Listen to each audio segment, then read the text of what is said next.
চিতই পিঠা খাওয়ার জন্য এখন আর চালের গুঁড়ির জন্য একদমই অপেক্ষা করতে হবে না। ভাতের চাল দিয়েই কিন্তু আপনারা খুবই সহজে অল্প সময়ে চিতই পিঠা তৈরি করে নিতে পারেন। আসসালামু আলাইকুম এভরিওয়ান, চলুন তাহলে আপনাদের সাথে শেয়ার করি ঘরে থাকা ভাতের চালটা দিয়েই আমি কিভাবে চিতই পিঠা তৈরি করে নিয়েছি। এখানে আমি সারা রাত ধরে চালটা ধুয়ে ভিজিয়ে রেখেছিলাম।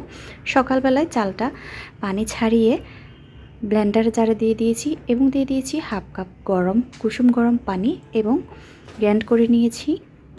এবার একটি বোলে আমি ঢেলে নিয়েছি, দিয়েছি 1 চিমটি পরিমাণ লবণ, এরপরে দেব 1 চিমটি পরিমাণ বেকিং সোডা। বেকিং সোডাটা কিন্তু অবশ্যই 1 চিমটি পরিমাণ দিতে হবে। এই পর্যায়ে ভালো করে নেড়ে ছেড়ে নেবেন। অফ ক্যামেরায় আমি 3-4 মিনিটের মতো ভালো করে মিক্স করে নিয়েছি এবং দিয়ে দিয়েছি 2 থেকে 3 চামচ কুসুম গরম পানি। এখানে বেশি পানি অ্যাড করতে হবে না, যেহেতু আমি ব্লেন্ডার করার সময় কুসুম গরম পানি দিয়েছি। এরপরে চুলায় একটা কড়িয়া কিছুক্ষণ গরম করে নিয়ে 1 চিমটি পরিমাণ তেল দিয়ে মুছে নিয়েছি। এরপর দিয়ে দিয়েছি পিঠাটা, ঢাকনি দিয়ে অল্প পরিমাণ পানি দিয়ে দিয়েছি। সম্পূর্ণ হয়ে গেছে আমার চিতই পিঠাটা, দেখে বুঝতে পারছেন কতটা পারফেক্টভাবে হয়েছে।